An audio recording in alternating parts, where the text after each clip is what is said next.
Conservation agencies like National Geographic, Audubon Society, Cornell University got together and deemed 2018 the Year of the Bird.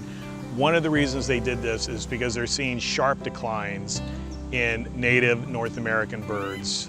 Part of this is due to habitat loss. Most of it is due to man-made obstacles. We're making it more and more difficult for these birds to survive. My name is Mike Maxey, Curator of Birds for the Los Angeles Zoo. The Los Angeles Zoo is doing a couple things to help migratory birds.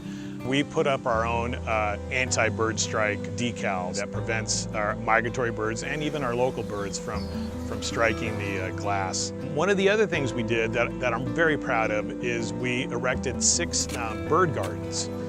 And these bird gardens are planted with native and even non-native plants. This would be critical habitat for birds that migrate all the way from Canada to South America. Because not only does it supply food, it also supplies cover, protection, even nesting for some of our local birds and migratory birds. Bird feeders can be problematic for a couple of reasons. So one of the challenges when you have nectar feeders, for example, is if you're out of food and it's the dead of winter and you don't have blooming plants, where are these hummingbirds going to get their nectar from if they're not getting it from that source that they've been relying on for months?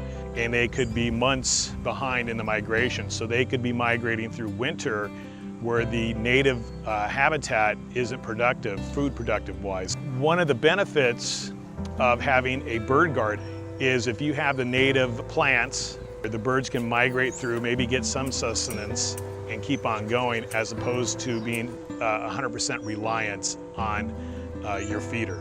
So we put out 6 gardens throughout the zoo. Each one is geographically labeled, so we have a garden in Australia with Australia plants. We have a garden in South America with South America plants, but we also have our native Southern California garden and a North American garden. The idea behind this was to show our residents, our guests, what they can do at their own home, their own backyard, to help increase the habitats of our songbirds.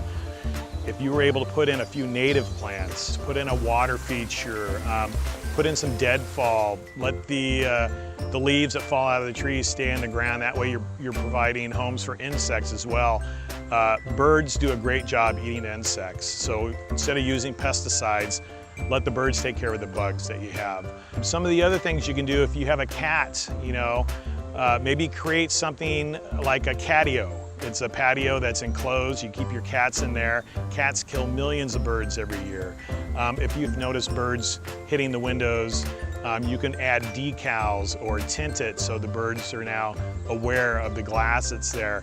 If you have huge lights or bright lights in your property, maybe turn them off at night. There's a lot of birds migrate during the middle of the night.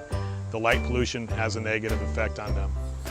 People at home can do many things to help our migratory birds and our local birds. 2018 is the Year of the Bird